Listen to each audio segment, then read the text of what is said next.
সচিবালয়ের একটা পক্ষ ষড়যন্ত্র করছে, দাবি হাসনাতের। এমপি মনোনয়ন পেলেন আমির হামজা। অন্তর্বর্তীকালীন সরকারের কথাবার্তা চালচলন মানুষকে বিরক্ত করে তুলেছে, বলছেন রিজভী। সুষ্ঠু নির্বাচনের জন্য যতটা সময় লাগবে লাগুক, বলছেন মান্না। এবং সর্বশেষ জানাবো রাজনীতির হটস্পটে রাজরোগ। এতক্ষণ শুনছিলেন সংবাদ শিরোনাম, এবারে বিস্তারিত। তবে তার আগে অনুরোধ থাকবে আমাদের চ্যানেলটি সাবস্ক্রাইব করে বেল আইকনটি ক্লিক করুন। সচিবালয়ের একটা পক্ষ ষড়যন্ত্র করছে, দাবি হাসনাতের। অন্তর্বর্তী সরকারকে বিতর্কিত করতে দেশি বিদেশি ষড়যন্ত্র চলছে দাবি করেছেন জাতীয় নাগরিক পার্টির দক্ষিণাঞ্চলের মুখ্য সংগঠক হাসনাত আব্দুল্লাহ। তার দাবি, সচিবালয়ের একটা পক্ষ ষড়যন্ত্র করছে। হাসনাত আব্দুল্লাহ বলেন, আমরা যখন এখানে কথা বলছি তখনও ঢাকায় ষড়যন্ত্র চলছে। সচিবালয়ের একটা পক্ষ ষড়যন্ত্র করছে। তাদের উদ্দেশ্য বলতে চাই, আপনারা নিজেদের বিকল্পহীন মনে করবেন না। মনে করলে ছাত্র জনতা আপনাদের বিকল্প খুঁজে নেবে। সরকারকে বিতর্কিত করতে দেশি বিদেশি ষড়যন্ত্র চলছে। অন্তর্বর্তী সরকারকে সফল করার আহ্বান জানিয়ে তিনি আরও বলেন, গণ অভ্যুত্থান পক্ষের রাজনৈতিক দলগুলোর মধ্যে বিভাজন সৃষ্টির চেষ্টা চলছে। সব ষড়যন্ত্র উপেক্ষা করে অন্তর্বর্তী সরকারকে সফল করতে হবে। বাংলাদেশে আর কখনো হাসিনার শাসন ফিরবে না উল্লেখ করে এনসিপির এই নেতা বলেন, পলাতক সরকার দেশে ফিরতে পারলে কখনো পালাতো না। বাংলাদেশ আর কখনো হাসিনা শাহীর শাসন ফিরবে না। গণমাধ্যম কর্মীদের বলতে চাই, আপনারা আধিপত্যবাদের বিরুদ্ধে বাংলাদেশের পক্ষে বাংলাদেশপন্থী সাংবাদিকতা করুন।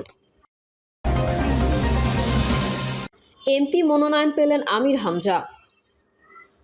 আসন্ন জাতীয় সংসদ নির্বাচনে কুষ্টিয়া ৩ আসনে জামায়াতের এমপি প্রার্থী হিসেবে মনোনয়ন পেয়েছেন জনপ্রিয় ইসলামী বক্তা মুফতি আমির হামজা। মুফতি আমির হামজাকে নিয়ে মোবারক হোসেন বলেন, আমরা এই আসনে যে প্রার্থী দিয়েছি তিনি শুধু দেশের মধ্যেই নন, আন্তর্জাতিকভাবে একজন পরিচিত প্রার্থী। বিশেষ অতিথি ছিলেন যশোর কুষ্টিয়া অঞ্চলের টিম সদস্য আলমগীর বিশ্বাস ও অধ্যাপক খন্দকার এ.কে.এম. আলিম হোসেন। অন্তর্বর্তীকালীন সরকারের কথাবার্তা চালচলন মানুষকে বিরক্ত করে তুলেছে, বলছেন রিজভী।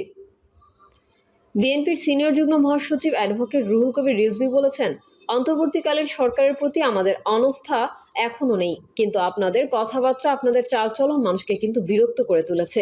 এই কাজগুলো আপনারা করবেন না। আপনারা অবিলম্বে নির্বাচনের সুনির্দিষ্ট তারিখ ঘোষণা করুন। অবাধ সুষ্ঠু নির্বাচন, এটা শেখ হাসিনা কেড়ে নিয়েছিল। শেখ হাসিনার সেই কেড়ে নেওয়া নির্বাচনের ধারায় যদি আপনারাও চলেন, তাহলে জনগণ মনে করবে শেখ হাসিনার গায়ের বাতাস আপনাদের শরীরেও লেগেছে। তাই ওই কাজ করবেন না। সরকারের উদ্দেশ্যে তিনি বলেন, নির্বাচনের সুনির্দিষ্ট সময় দেন, এর মধ্যে অনেক কাজ করা যায়। আপনারা সংস্কারের কথা বলছেন, সংস্কার করতে বেশি সময় লাগে না। 10 মাস সময় চলে গেছে। যদি ডিসেম্বরে নির্বাচন হয়, আরও অনেক সময় বাকি আছে। এত সময় লাগার তো কথা না। রিজভী বলেন, আজকে জনগণের কর্তৃত্ব নেই, আজকে নির্বাচিত সরকার নেই। আজকে জনগণ ভোট দিতে পারছে না। প্রায় 17 থেকে 18 বছর জনগণ তার মনোনীত সরকার পায়নি বলেই কোন জায়গায় প্রশাসন তার কর্তৃত্ব ফলাতে পারছে না। পুলিশ কোনো কাজ করতে পারছে না। পুলিশ নির্বিকারভাবে দাঁড়িয়ে আছে। সে কারণে একের পর এক সমাজবিরোধী কাজ, হত্যা, সন্ত্রাসী কাজ, খুন রাষ্ট্রে লেগে আছে। এগুলোর জন্য আমাদের আরও প্রতিবাদ করতে হবে, আরও জাগ্রত হতে হবে।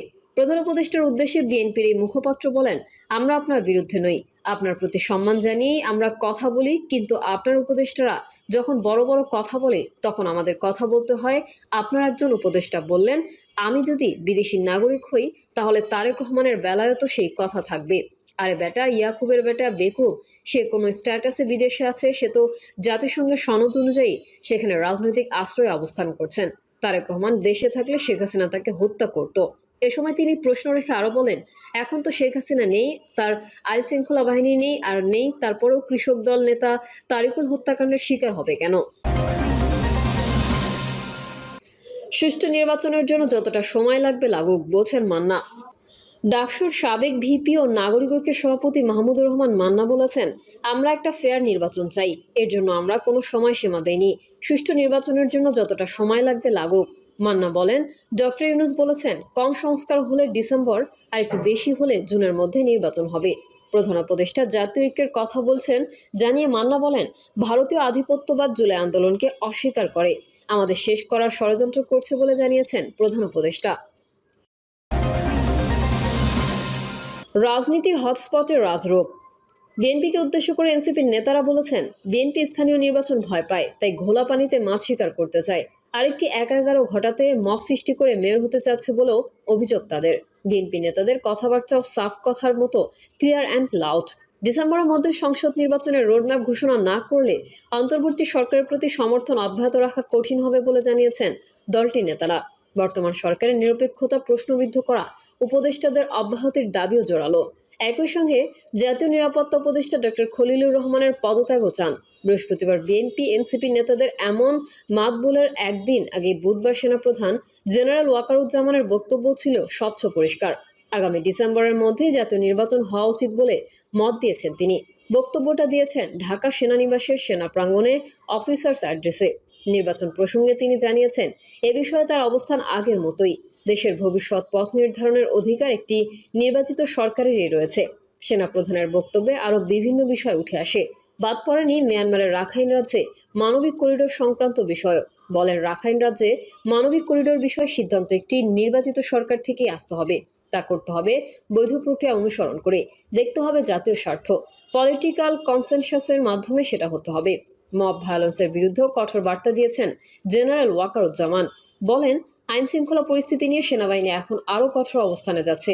সংঘবদ্ধ জনতার নামে বিশৃঙ্খলা বা সহিংসতা আর সহ্য করা হবে না। চট্টগ্রাম বন্দরের নিউমোরিং কন্টেইনার টার্মিনাল পরিচালনার দায়িত্বে বিদেশিদের হাতে দেওয়ার বিষয়ে তিনি বলেন, এখানে স্থানীয় মানুষ ও রাজনৈতিক নেতাদের মতামত প্রয়োজন হবে। রাজনৈতিক সরকারের মাধ্যমে এই ধরনের সিদ্ধান্ত নেওয়া উচিত। অন্তর্বর্তী সরকারকে সহযোগিতা করে যাওয়ার কথাও বলেন সেনাপ্রধান। এরপর দিনই রাতে আকস্মিক আরেক ঘটনা। জুলাই-আগস্ট গণ অভ্যুত্থান পরবর্তী সেনানিবাসের ৬২৪ জনকে সেনানিবাসে আশ্রয় দেওয়ার বিষয়ে নিজেদের অবস্থান স্পষ্ট করল বাংলাদেশ সেনাবাহিনী। তা জানানো হয় আন্তঃবাহিনী জনসংযোগ পরিদপ্তর আইএসপিআর এর সংবাদ বিজ্ঞপ্তির মাধ্যমে। বলা হয়, জুলাই-আগস্ট ২০২৪-এর ছাত্র জনতার অভ্যুত্থানে বিগত সরকারের পতনের পর সার্বিক আইনশৃঙ্খলা পরিস্থিতির ব্যাপক অবনতির মাঝে সরকারি দপ্তর, থানাগুলোর হামলা, রাজনৈতিক নেতাকর্মী ও সমর্থকদের উপর আক্রমণ এবং ঘরবাড়িতে অগ্নিসংযোগ, মব জাস্টিস, চুরি, ডাকাতি সহ বিধি বিশৃঙ্খলা দেখা যায়। ঢাকা সহ দেশের প্রায় সব সেনানিবাসে প্রাণ রক্ষার্থে রাজনৈতিক ব্যক্তি সহ বিভিন্ন শ্রেণী পেশার নাগরিক আশ্রয় চান। উদ্ভূত আকস্মিক অস্থিতিশীল পরিস্থিতিতে আশ্রয় প্রার্থীদের পরিচয় যাচাই বাছাইয়ের চেয়ে যখন তাদের জীবন বাঁচানো প্রাধান্য পায়, তাই ২৪ জন রাজনৈতিক ব্যক্তিত্ব, ৫ জন বিচারক, ১৯ জন অসামরিক প্রশাসনের কর্মকর্তা, ৫১৫ জন পুলিশ কর্মকর্তা ও সদস্য, বিভিন্ন পাবলিক বিশ্ববিদ্যালয়ের কর্মকর্তা সহ বিবিধ ১২ জন ও ৫১ জন পরিবার পরিজন সহ সর্বমোট ৬২৬ জনকে বিভিন্ন সেনানিবাসে আশ্রয় দেয় সেনাবাহিনী।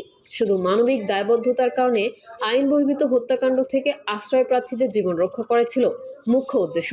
পরিস্থিতি উন্নয়নের পর আশ্রয় গ্রহণকারীদের বেশিরভাগই ১-২ দিনের মধ্যেই সেনানিবাস ত্যাগ করেন। ৫ জনের বিরুদ্ধে মামলা থাকায় তাদের আইন শৃঙ্খলা বাহিনীর কাছে হস্তান্তর করা হয়। কিছু স্বার্থান্বেষী মহল উদ্দেশ্যপ্রণোদিতভাবে বিভ্রান্তিকর সংবাদ ছড়িয়ে সেনাবাহিনীর ভাবমূর্তি ক্ষুণ্ণ ও জনগণের সঙ্গে দূরত্ব তৈরি করার অপচেষ্টা চালিয়ে যাচ্ছে উল্লেখ করে সবাইকে এই ধরনের বিভ্রান্তিমূলক অপপ্রচার থেকে সতর্ক থাকার আহ্বান জানিয়েছে আইএসপিআর। এদিকে কিছু ঘটনা ও জনাকায়ের কারণে নানা মহলের চোখ রাঙানি হজম করতে হচ্ছে প্রধান উপদেষ্টা ডক্টর মোহাম্মদ ইউনূসকে। আক্রমণাত্মক ভাষায় শুনতে হচ্ছে নানা তিতা কথাও। এর মাঝেই তার উপস্থাপিত ও পরিচয় করে দেওয়া মাস্টারমাইন্ড খ্যাত তথ্য সম্প্রচার উপদেষ্টা মাহফুজ আলমের ফেসবুক স্ট্যাটাস। দেশপ্রেমিক শক্তির ঐক্যের আহ্বান জানিয়ে আগের বিভাজনমূলক বক্তব্য ও শব্দ চয়নের জন্য দুঃখ প্রকাশ করেছেন তিনি।